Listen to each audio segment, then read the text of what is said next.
একঘেয়ে ডাল খেয়ে খেয়ে যদি বোর হয়ে যাও, তাহলে ডাল দিয়ে সুস্বাদু একটা রেসিপি বানিয়ে নাও, যার নাম লেবু ডাল। তো ডালগুলোকে আগেই সেদ্ধ করে রেখেছি। তারপর একটা কচি কুমড়োর আগা নিয়ে সেটাকে ছোট ছোট করে কেটে পাতাগুলিও কেটে নেবে, কারণ পাতাগুলিও কচি। তারপর সুন্দর করে ধুয়ে নেবে। তারপর একটা কড়াইতে তেল গরম করে শুকনো লঙ্কা আর কালো জিরে ফোড়নে দিয়ে তারপর এগুলি একটু লাল লাল হয়ে আসলে যেগুলি ধুয়ে রেখেছিলে কুমড়োর আগা আর পাতাগুলো আর মানে কুমড়োর ডোকাটা, তারপর এগুলি দিয়ে দেবে। দিয়ে ভালো করে একটু নাড়াবে। তারপর স্বাদ মতো লবণ, তারপর হলুদ দিয়ে ভালো করে মিশিয়ে নেবে। তারপর এগুলি একটু একটু ভাজা ভাজা হয়ে এলে, বেশি তো আর লাল লাল হবে না কারণ এগুলি সবুজ, তো একটু মনে করো ভাজা ভাজা হয়ে এলে কাঁচা লঙ্কা চিড়ে দিয়ে দেবে।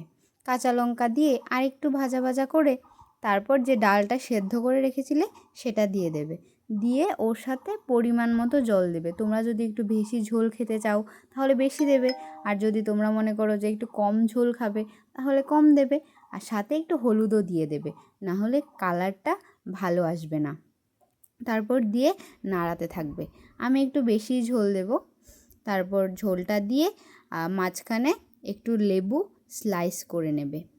তারপর এই যে ঝোলটা ফুটছে ফুটছে, তারপর যে স্লাইস করে রাখা লেবুগুলি দিয়েছিলে 3 কি 4 টুকরোই দেবে, বেশি দিলে আবার বেশি চুকো হয়ে যাবে, ভালো লাগবে না। তারপর দিয়ে দেবে। দিয়ে আর একটু নাড়াচাড়া করে নেবে। নাড়াচাড়া করলে আর একটু পর 2-3 মিনিট পর নামিয়ে নেবে। বাস রেডি আমাদের লেবু ডাল। এই গরমে খেয়ে দেখো, খুব ভালো লাগে।